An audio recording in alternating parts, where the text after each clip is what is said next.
የኢትዮጵያን አሶሲዬሽንን በቀናነት በመነጋገር በመከባበር ይሄንን ምርጫ እንድናካሄድ ጥሪ ባለሁኝ ይሄ ነው የምለው። አመሰግናለሁ። ብሬው ደግሞ አምስቱ ደግሞ ከአባላት የተጠቆሙ እጩዎችን በማየትና በማጣራት ለጉባኤው ለማቅረብ ዝግጅት ያደርጋል። በጉባኤው ዕለት እኔ ማቅረብ የምፈልገው ካለፈው ጉባኤያችን ልምድ በመነሳት የተለያየ ውዝግብ የሚፈጥር ጥያቄ ሊኖር ይችላል።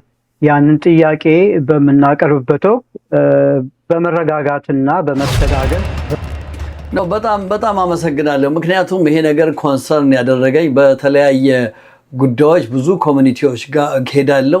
አንዳንድ ሰው ከሰው ጋር መገናኘት የማይችል እዛ ቦርድ ውስጥ አለ። ቁጭ ብሎ ማውራት የማይችል ቦርድ ውስጥ አለ። ሰብጀክትን በትምህርት ደረጃ ዜሮ ነው ቦርድ ውስጥ አለ።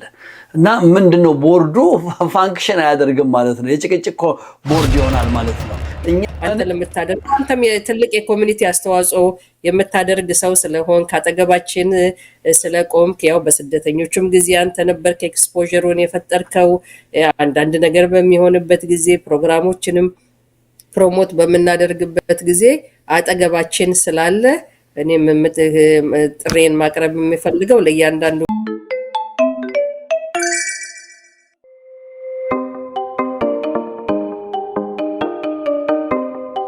ተናስተልኝ ተመልካቾቻችን እንደምን ሰንብታችኋል? ይህ የብርሃን ቴሌቪዥን ነው። የብርሃን ቴሌቪዥን በዚህ በቶሮንቶና አካባቢ እንዲሁም በኢትዮጵያ በዓለም አቀፍ ደረጃ አንዳንድ ጉዳዮችን ወደ እናንተ እያቀረብን እንነጋገራለን።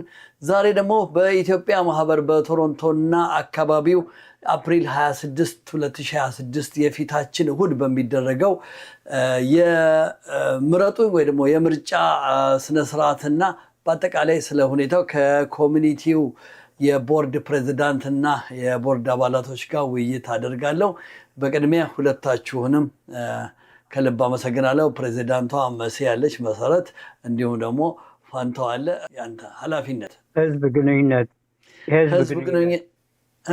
በጣም አመሰግናለሁ። ነገር ግን ሁለቱም በተራ ራሳቸው እንዲያስተዋውቁ ልጋብዝ። እንግዲህ ሌዲስ ፈርስት ነው። በዛ ላይ ደግሞ ፕሬዝዳንት ናቸው። ራስዎትን አጠር አድርገው ያስተዋውቁ። አመሰግናለሁ ብርሃኑ። ስሜ መሰረት እባላለሁኝ። መሰረት ደመቀ የኢትዮጵያን አሶሲዬሽን ፕሬዝዳንት ነኝ። እየጠበቅኩ ነው። ተናስተልኝ እኔ ፈንታው አባት እባላለሁ። የኢትዮጵያ ማህበር በቶሮንቶና አካባቢው የቦርድ አባላት የህዝብ ግንኙነት ኃላፊ ነኝ። አመሰግናለሁ። ከልብ አመሰግናለሁ ሁለቱንም እንግዶችን፣ ፈንታውንም መሲንም ከልብ ነው። እንግዲህ ረጅም ዓመት እዚህ አብረን ስለኖርን አንዳንዴ ባቆላምጥ እንግዶቻችን ወይ ደግሞ ተመልካቾቻችን ቅር እንዳይላችሁ እዚሁ በኮሚኒቲ ለረጅም ዓመታት ሲያገለግሉ ያሉ ወንድምና እህቶቼ ናቸው። አብረን ያለነው አሁንም የኢትዮጵያ የኮሚኒቲ ጉዳይ ነው። ወደፊት ብዙ ነገር መሰራት እንዳለበት ይገባናል፣ እናውቃለን። የህዝቡን ፖፑሌሽን ጨምሯል እና ምርጫ አለ። ከምርጫው በፊት ነው ባለፈው ወደ መሰረት ሲሄድ ባለፈው እንግዲህ 2-3 ዓመት በፕሬዝዳንትነት አገልግለሻል። እንደው እንዴት ነበረ ሁኔታውን አጠር አድርገሽ ምን አይነት መቼም አንድ ሰው በኔ ጊዜ ፕሬዝዳንት ሶን ይሄን አድርጌያለሁ ይላል አጠረ። ምክንያቱም ምናልባት ይሄን ነገር ለማያውቁ ኢትዮጵያኖች እንዲያውቁ። አመሰግናለሁ ብርሃኑ። እንግዲህ ይሄው 3 ዓመት ከምናምን ሆነ 3 ዓመት ከስንት ወር ከ3 ወር 4 ወር ሆኖናል እንግዲህ ከተመረጥን እና በዛ ጊዜ ውስጥ ይሄ አሁን ያለው ቦርድ በጣም ትልቅ ስራዎችን የሰራ ቦርድ ነው። እንደምታውቀው አሶሲዬሽኑ እኛ በመጣን ጊዜ ብዙም እንቅስቃሴ አልነበረም። ኦልሞስት አሶሲዬሽኑ ምንም ስራ ላይ አልዋለም ቢባል ውሸት አይሆንም። እኛ ከመጣን በኋላ እንደምታውቀው ያው የአዲስ መጪዎች በጣም ትልቁ አሶሲዬሽኑን ኤክስፖዠር የሰጠው ያው የአዲስ ፒተር ስትሪት ላይ በመጡ ጊዜ መንገድ ላይ የወደቁትን አንስቶ አሶሲዬሽኑ የሱ ትልቅ ስራ የተሰራበት ነው። እርዳታ ስደተኞችን በመርዳት ጠበቃ በማግኘት ያው ወደ ካናዳ ህይወት እንዲመጡና እንዲሁም ስለመብታቸው አንዳንድ ብዙ አድቮካሲ ተደርጓል። ይሄኛው ነው። ከዛ በተረፈ ደግሞ ብዙ ፋንዲኞችን ያው ጥቂት ቢሆኑም አንዳንድ እንቅስቃሴዎችና አንዳንድ ፋንዲንግ ለማግኘት ችለናል። ቅዳሜ ቅዳሜ የሚደረግ በጣም አክቲቭ የሆነ ፕሮግራም ነበረ። ለጊዜው ያው በስራ ውጥረት ምክንያት ትንሽ ቢዳከምም እሱ በጣም ፖፑላር የነበረ ፕሮግራም ነው። ያው እንደምታውቀው በየአመቱ የሚደረገው የኢትዮጵያን ዴይ በጣም ሰክሰስፉል በሆነ ብዙ ጊዜ ተከብሯል። ሌላው አቺቭመንት ደግሞ ይሄ ቦርድ ካደረገው ደግሞ ኢትዮጵያን ሄሪቴጅ ማንዝ እሱ ትልቁ አቺቭመንታችን ነው። ያው ታሪክ ላይ የተጻፈ የሚሆን አቺቭመንታችን ነው የቦርዳችን። ሌላው ደግሞ ያው ሲቲ ሆል የኢትዮጵያን ባንዲራ ያው ብዙ እንግዲህ ህዝብ ባይገኝም ለማውለብለብ ችለናል እና እንቅስቃሴዎች ብዙ እያደረግን ነው። ወደፊትም ብዙ የሚጠበቁ ነገሮች እየመጡ ነው። እንዲሁም ፕሮግራም ላይ ያሉ በጣም የሚያስደስቱ ብዙ ነገሮች አሉ። እንግዲህ እሱን በሂደት እናየዋለን። ያው እኛ ጀምረን ሌላው የሚቀጥለው ቦርድ ደግሞ የሚጨርሳቸው በጣም ትልቅ ስራዎች ይሄ ቦርድ አድርጓል። እንግዲህ ባጭሩ ይሄ ነው እላለሁኝ እና ፋንታው የረሳሁት ነገር ካለ መጨመር ይችላል። በጣም አመሰግናለሁ። ፋንታው እንደው የምትጨምረው ነገር ካለ? አብዛኛውን በአጥር ባለመንገድ ገልጸዋለች መሰረት። ሌላው ምንድነው ከአሁን በፊት በማህበሩ አሰራር በማስተዳደር ጽሕፈት ቤቱን በማስተዳደር የነበሩት ሰራተኛ ቁጥር አነስተኛ ስለነበሩና የነበራቸውም የስራ ድርሻ ውስን ስለነበረ ነገር ግን አሁን ማህበሩ ኮሚኒቲያችን እያደገ በሄደ ቁጥር ማህበሩ ሊያንቀሳቅስ የሚችል የኤግዚኪዩቲቭ ዳይሬክተር መቅጠር አለብን የሚል ሀሳብ በመነሳቱ የስራ ድርሻን በዝርዝር በማውጣት እና ወደፊት ጥሩ ውጤቶች ሊያስገኝ ይችላል ብለን ያመንበትን የኤግዚኪዩቲቭ ዳይሬክተርነት የስራ ማስታወቂያ በማውጣት ተወዳዳሪዎች ተወዳድረው የቅጥር ኮሚቴ ተመድቦ ደንበኛ መመዘኛውን ያሟላል ተብሎ የተባለ አንድ ወገናችን ተቀጥሮ ስራን በመስራት ላይ ይገኛል። ኤግዚኪዩቲቭ ዳይሬክተር ከተቀጠሩ በኋላ በማህበራችን ውስጥ ብዙ አይነት ስራዎች እየተከናወኑ ይገኛሉ። ከፕሮቪንሻል እና ፌዴራል ገቨርንመንት ካናዳዊ ገቨርንመንት ባለሙያዎች ጋራ ባለስልጣኖች ጋራ ማህበሩን በማስተዋወቅ ጥሩ ኤክስፖዠር እንዲኖረን ለማድረግ ትልቅ አስተዋጽኦ እየተደረገ ነው ያለው። ፈንደሮችንም ኮንታክት በማድረግ አንዳንድ ተስፋ የተሰጠዋሉ የተወሰነም ቢሆን በሲኒየር ፕሮግራም በተለያዩ ነገሮች ላይ የተወሰነች ገንዘብ ለማግኘት ችለናል። በቂም አይደለም፣ ግን ወደፊት ሰፊ ነገር ይገኛል የሚል ተስፋ አለ። ከዚህ ጋር በተያያዘ ምናልባት የአድዋ በዓል ዝግጅትን በስፋት አክብረናል። የኢትዮጵያ እንደ ሁሌ ዘወትር እንደሚደረገው በጥሩ መንገድ አክብረናል። ሌላው የማህበራችን ያለው ህንፃ አለ፣ ማህበሩ ንብረት አለ። ከንብረት አስተዳዳሪ ኮሚቴዎች ጋር በመተባበር ለማህበሩ ሞርጌጅ እገዛ ሊያደርግ የሚችል ገንዘብ ሁሉ ከተለያየ ቦታ አጠቃቅመን ለመሸፈን ሞክረናል።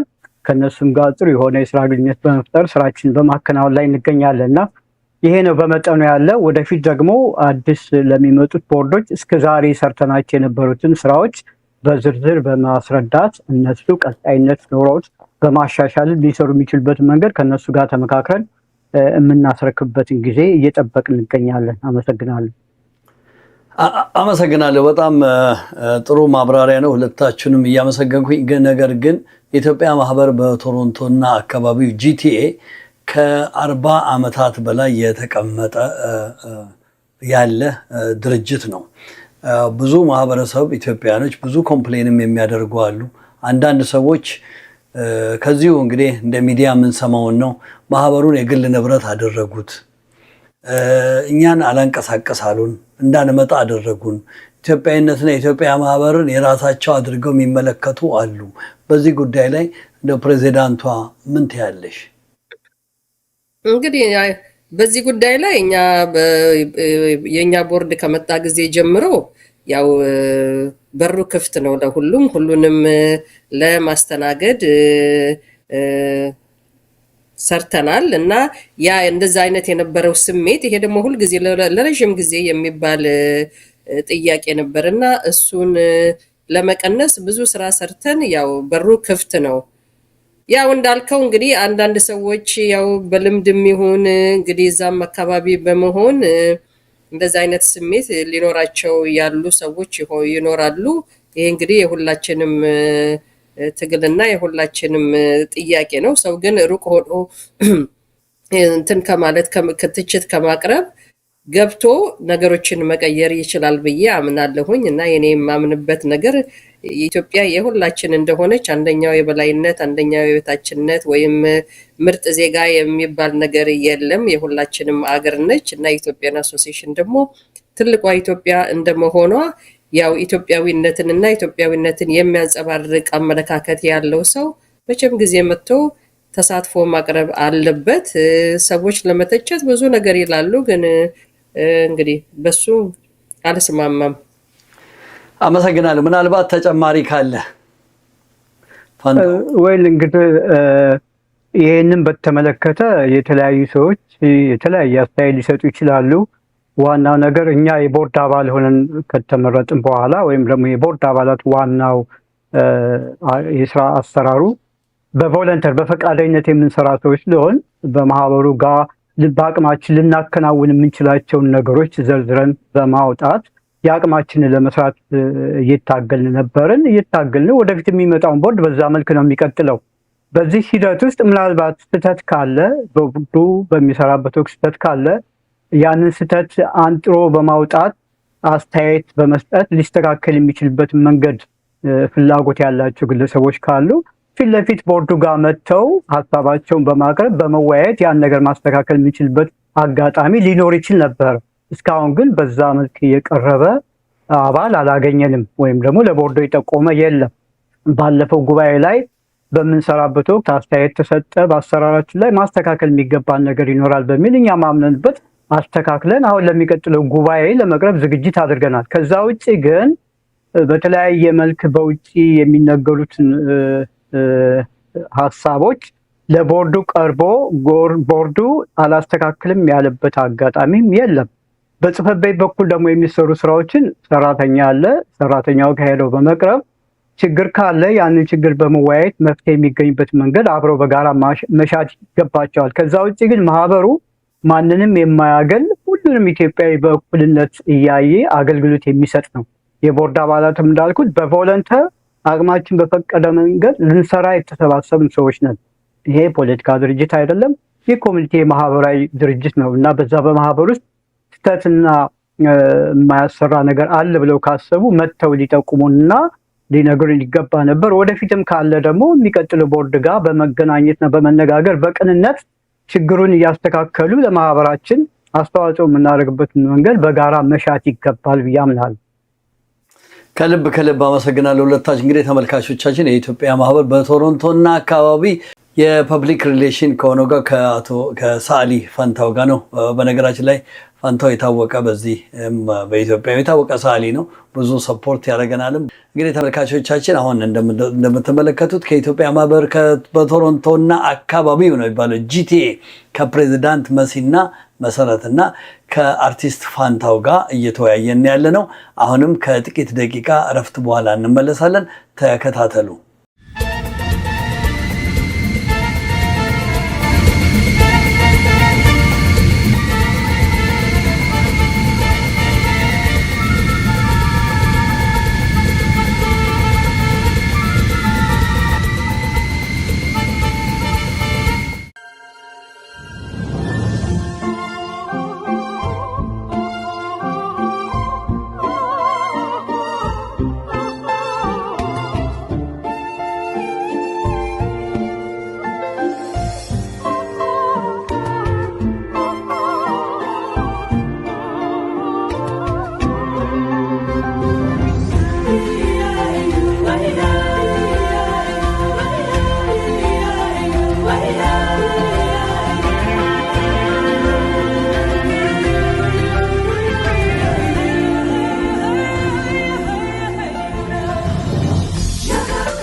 እንግዲህ ተመልካቾቻችን አሁንም ተመልሰናል ከጥቂት እረፍት በኋላ። እናመሰግናለን። እንደተለመደው አሁንም ብርሃን ቴሌቪዥንን ላይክ፣ ሼር፣ ሰብስክራይብ አድርገው እንላለን።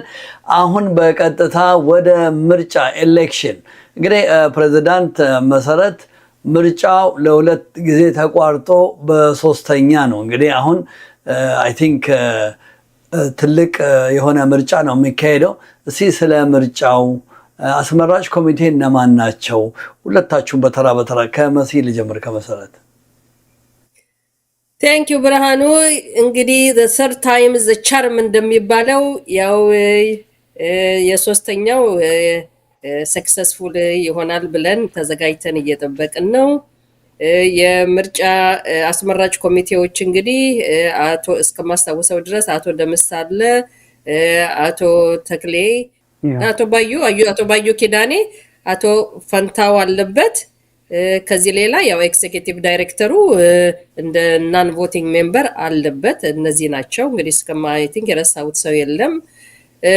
ምርጫው እንግዲህ ያው እንደምታውቀው ያለፈውን ስህተት ቅድም ፋንታው እንደተባለው የተሰጠንን አስተያየት አይተን እሱን አርመን ኮሚኒቲያችን ወደ ተሻለ ወደ በመስማማት በፍቅርና በሰላም በሆነ መንገድ ምርጫው እንዲካሄድ ተዘጋጅተን እየጠበቅን ነው። ይሄ ነው እንግዲህ ያሉት ያው ካንዲዴቶቹ ሳስፋራዛይ ነው። አይ ዶንት ኖ እንግዲህ ምን ያህል እንደሆነ ግን ብዙዎቹም ፕሮባብሊ ድሮፕ አውት ያደረጉ ሳይኖሩ አይቀሩም። ያው ከጊዜው መርዘም የተነሳ በአንዳንድ ምክንያቶች ሊሆን ይችላል እና እንግዲህ በጥሩ ስሜትና በፍቅርና በመስማማት ይሄ ምርጫ ይካሄዳል ብለን ተዘጋጅተናልና ይሄ ነው እንግዲህ ያለው ነገር። ፋንታው የምትጨምረው? ፋንታው እስቲ ጨምርበትና አንተንም እዛ መጠይቅ ጥያቄ አለኝ። ያ እንግዲህ አስመራጭ ኮሚቴ ከአሁን በፊት ቦርዱ ኮሚቴውን ሲያዋቅር 7 አድርጎ ነበር ያቋቋመው። 7 ያደረገበት ምክንያት በቅንነት ምናልባት በዛ ያሉ አስመራጭ ኮሚቴ አባላቶች ካሉ የሚመጡትን እጩዎች በጥራት አጣርተው ሊያቀርቡ ይችላሉ በሚል ጉባኤው ድረስ ቀርበን ነበር። ጉባኤው ደግሞ ይሄ ከደንባችን ውጭ ስለሆነ 7 ሳይሆን 5 ነው መሆን ያለባቸው የሚል ምክር ስለተሰጠን ቦርዱ ወደኋላ ተመልሶ በማስተካከል 5 አባላቶች ያሉትን አቋቁሟል። መሰረት ገልጻቸዋለች። 5ቱ ደግሞ ከአባላት የተጠቆሙ እጩዎችን በማየትና በማጣራት ለጉባኤው ለማቅረብ ዝግጅት ያደርጋል። በጉባኤው ዕለት የጉባኤ አባላት እጩ ሆነው የቀረቡትን አጽድቆ የመምረጥ ወይም ደግሞ ያለ መምረጥ መብት አለው። እንደገና ከመድረክም ላይ ደግሞ አስፈላጊ ሆነው ሊመረጡ ይችላሉ የሚባሉ አዲስ እጩዎችን የሚያቀርቡ ከሆነ በዛ ዕለት እድሉ ይከፈታልና በዚህ ደረጃ ላይ ነው ያለው። 5 የኮሚቴ አባላቶች ነው ያሉት። 2 ከቦርድ አባላት፣ 2 ከውጭ፣ 1 ኤግዚኪዩቲቭ ዳይሬክተር ድምፅ የማይሰጥ ግን አስተያየት የሚሰጥ ማለት ነው። 5 ኮሚቴ ነው የሚመራው። እንግዲህ ጉባኤው ላይ ዝግጅቱን አጠናቆ ይቀርባል። አመሰግናለሁ። እዛው አንተ ጋር ልቆይና አክቹዋሊ ሁለታችሁም ትመልሱታላችሁ። ብዙ ጊዜ የቦርድ ምርጫ የእድርም አለ፣ የቤተ ክርስቲያንም አለ፣ የፖለቲካ ድርጅትም አለ። እንዴት አይነት ለማህበረሰቡ ለኢትዮጵያው ለአዲስ መጪው ይረዳል ብላችሁ የምታስቡትን ህዝብ ነው የሚመርጠው ወይስ እናንተ ኤሌክት አድርጋችሁ ታመጣላችሁ? አንዳንድ ጊዜ ተለምኖ መምጣት ያለበት ሰው አለ። ኮሚኒቲውን መቀየር ይችላል፣ ፈንድ ማምጣት ይችላል፣ ላንጉጅ ስኪል፣ ሰብጀክት፣ ትምህርት፣ ሁሉን ነገር ያጠናቀቁ ብዙ ኢትዮጵያኖች አሉ። እነሱን ኢንቫይት ታደርጋላችሁ ወይስ መጥቼ እመረጣለሁ ያለውን ብቻ ነው የምትመርጡት? እኛ የምንሰራውና የማህበሩም ደንብ የሚያዘው እጩዎች አስመራጭ ኮሚቴ አለ። አባላቶች እጩዎችን ለአስመራጭ ኮሚቴ ይልካሉ።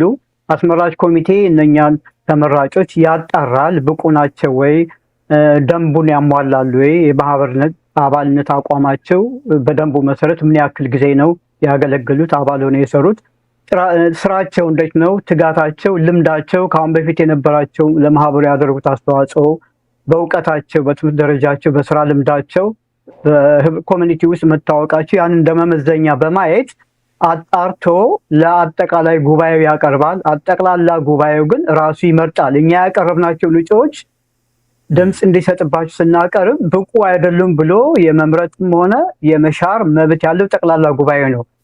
አስመራጭ ኮሚቴ ራሱ አይመርጥም፣ ራሱ እጩዎችን አያቀርብም።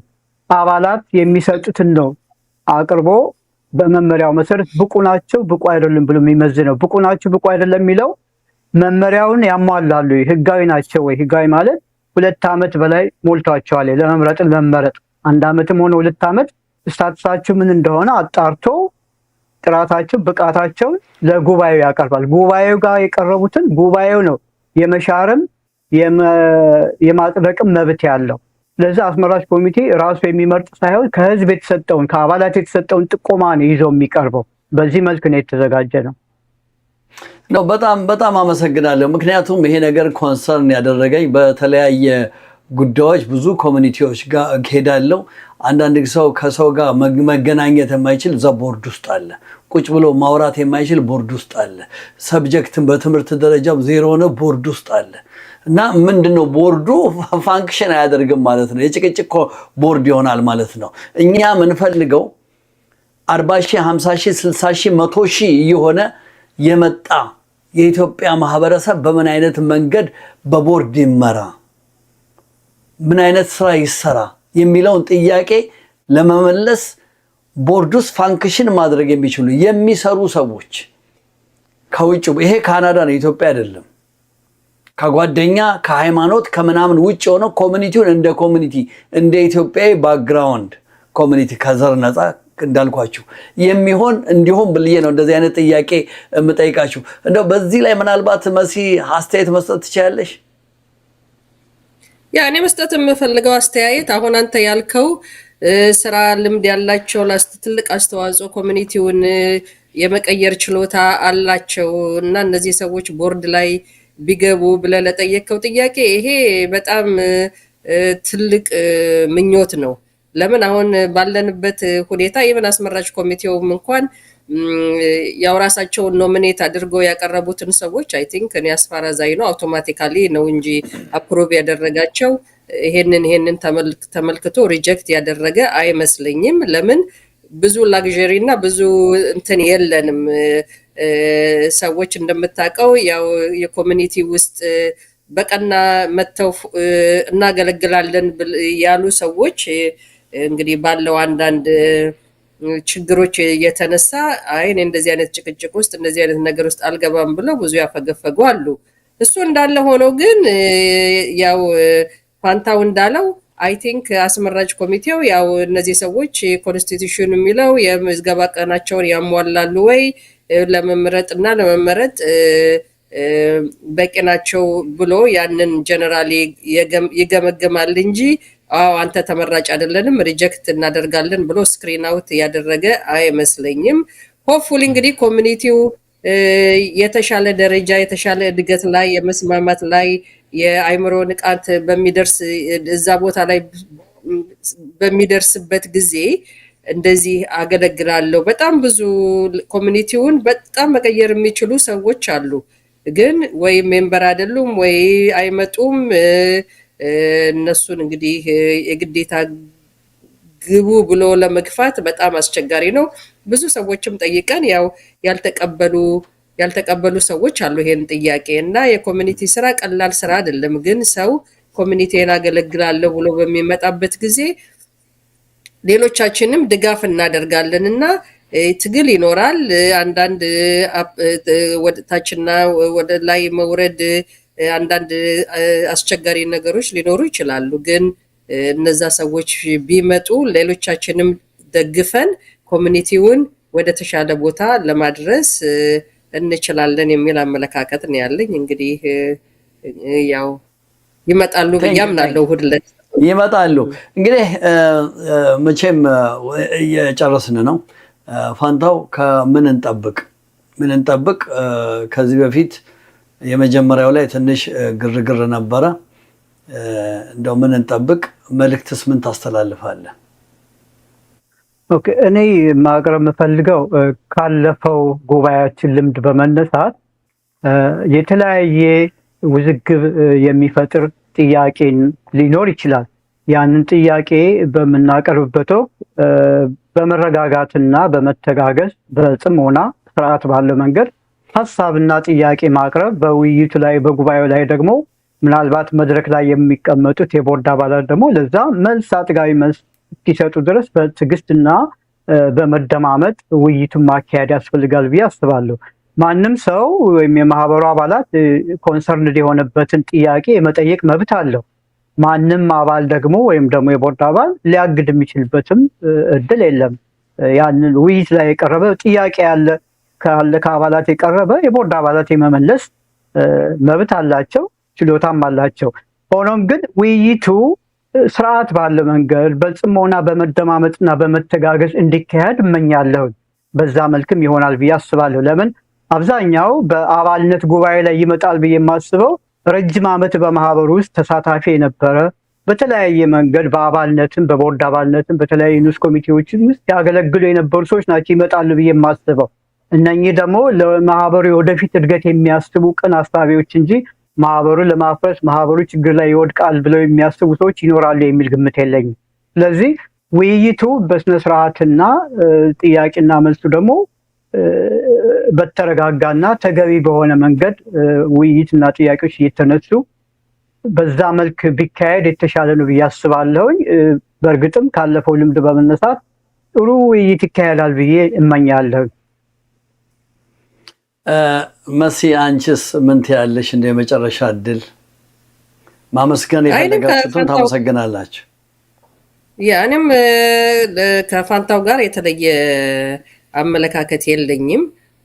እንዳለው እሱ እኛ የቻለንን ያህል ሰው እንግዲህ እንደሚሉት the best of your ability ነው የምትሰራው አይደል እንዴ? እና በቀኑነት በራሳችን ሰዓት አሁን ሌሎቻችን ከሩቅ ቦታ ነው አሁን ከምስሳ ጋር ነው ቶሮንቶ ድረስ ትራቨል የማደርገው። ሌሎችም ሰዎች አሉ ከሩቅ ቦታ የሚመጡ። ይሄ ምንድነው እሱ እኛ ኮሚኒቲያችንን በቻልነው መንገድ ለማገልገል ብለን የመጣ ነው። ይሄ ተከፍሎበት የምንሰራው ስራ አይደለም እና ሰዎች ይሄንን ሊገባቸው ያስፈልጋል። ስለዚህ በምንነጋገርበት ጊዜ በቅኑነት ብንነጋገር፣ እሱ እንዳለው ጥያቄ የሚነሳ ከሆነ ጉድ ፌት አለ አይደለ? ይሄ ጠቃሚነት አለው እና ይሄ ቢሻሻል ብለው ያንን ጥያቄ ቢያቀርቡ፣ ከዛ ደግሞ እኛ ያለንን ድክመት ደግሞ የሚቀጥለውን ቦርድ ደግፈው የግዴታ እኮ አንተ ቦርድ መሆን የለብህም ኮሚኒቲውን ለማሳደግ እና ቮለንቲር ለማድረግ። ስለዚህ ይሄንን አስተካክሉ፣ ይሄ ቢሆን ወይም በዚህ እውቀት እረዳቸዋለሁ። ይሄው አይተነዋል አይደል? እንደ በዚህ ቦርድ አሁን ለምሳሌ እንደ አቶ ሊበን እንደነ እስክንድር አይነት ሰዎች የቦርድ አባል አይደሉም፣ ግን አይዲያ ይዘው መጥተው ከቦርዱ ጋር ሰርተው ትልቅ ለውጥ አምጥተዋል እና ይሄንን ሰዎች በቅኑነት ይምጡና በቅኑነት ተነጋግረን ሁላችንም የተሻለ ነገር ለማፍራት እና ኮሚኒቲያችንን እንዲሁም ካናዳ ውስጥ የተሻለ ህብረተሰብ ለመገንባት ያው የኢትዮጵያን አሶሲዬሽን እንግዲህ ዋናው ትልቁ ድርጅት ስለሆነ የካናዳም በምንኖርበት ጊዜ ድምጻችን ነው። ስለዚህ ሰዎች የኛን ድምጽ ማፈን ወይም በመጮህ ወይም አንዳንድ አላስፈላጊ የሆኑ ነገሮችን በማንሳት ባይገድቡን ብዬ አምናለሁኝ። እንደተባለው ጥያቄ ማንሳት የሁሉም ሰው መብት ነው።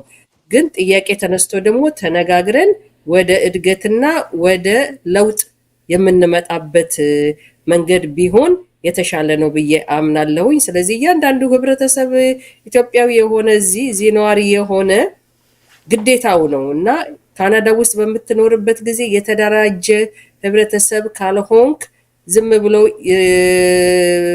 በቃ የቀለጠ ሰው ነው የምትሆንና ይሄንን ተመልክተው ይሄንን አይምሯቸው ውስጥ አድርገው ለኛም ባይሆን ለልጆቻችን ለልጅ ልጆቻችን የተሻለ ነገር እንድንገነባ የኢትዮጵያን አሶሲዬሽንን በቀናነት በመነጋገር በመከባበር ይሄንን ምርጫ እንድናካሄድ ጥሪ ባለሁኝ። ይሄ ነው የምለው። አመሰግናለሁ። ብሬው ደግሞ አንተ ለምታደርግ አንተም የትልቅ የኮሚኒቲ አስተዋጽኦ የምታደርግ ሰው ስለሆን ካጠገባችን ስለቆምክ ያው በስደተኞቹም ጊዜ አንተ ነበርክ ኤክስፖዠሩን የፈጠርከው።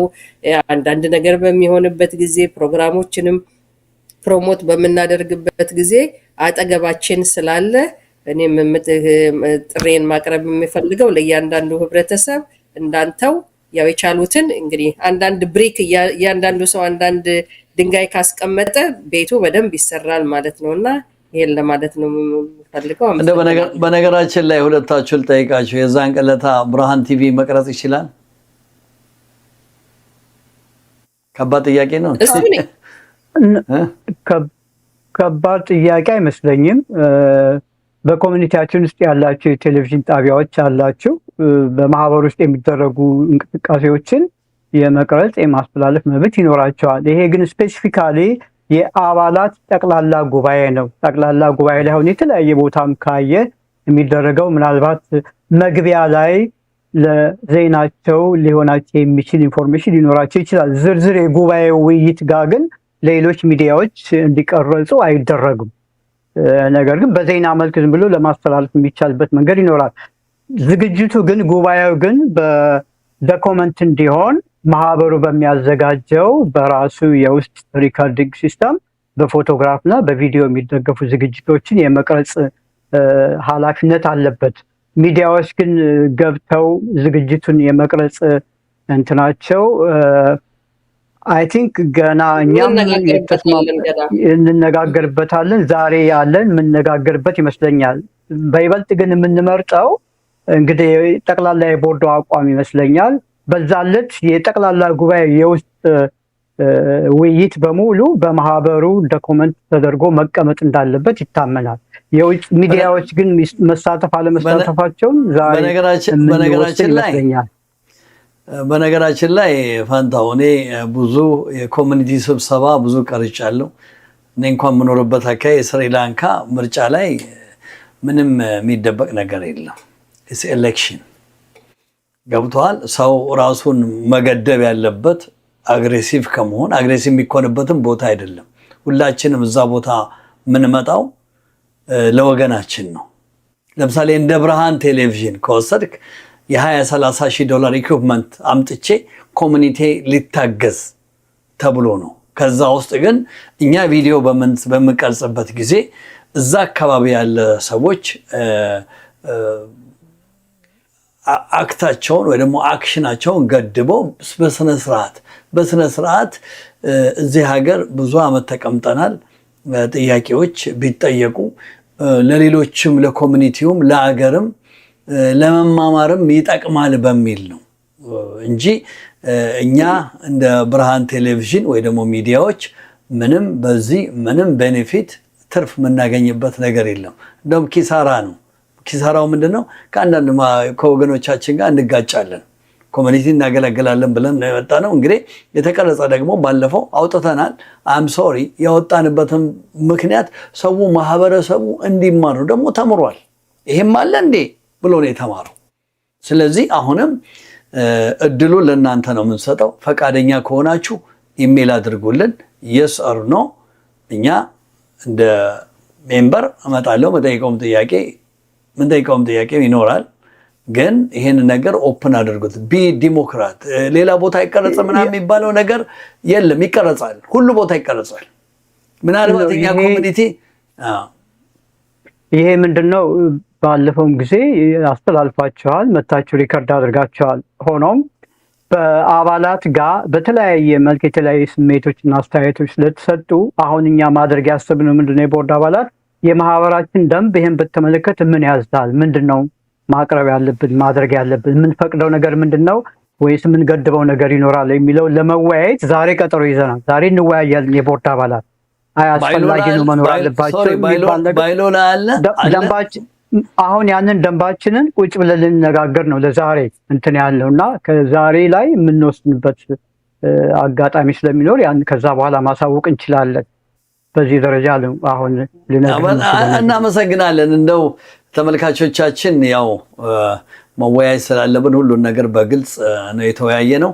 በመጨረሻ የቀረ ነገር ያለ አይመስለኝም። የቀረ ነገር ካለ አሁንም አንዳንድ እድል ልስጣችሁና እንሰናበት። መሲ የቀረ በጣም እናመሰግናለን። የቀረ ነገር የለም። አሁን ፋንታው እንዳለው ይሄ መጨረሻ ውሳኔ ላይ አልደረስንም። ያው እንደምታውቀው እንግዲህ ብዙም ስብሰባ አላደረግንም እና ፋይናላይዝ የማድረግ ሁኔታ ላይ ስለሆነ ያለ ነው። ይህንን አጀንዳ ገና የምንነጋገረው ስለሆነ ይሄ ፋይናል ውሳኔ አልተሰጠበትም እና እሱን ለማለት ነው። ከዛ በተረፈ አይዱ ብሊቭ ኮሚኒቲ ኦፕንነስ እና ወልካሚንግ መሆን አለበት።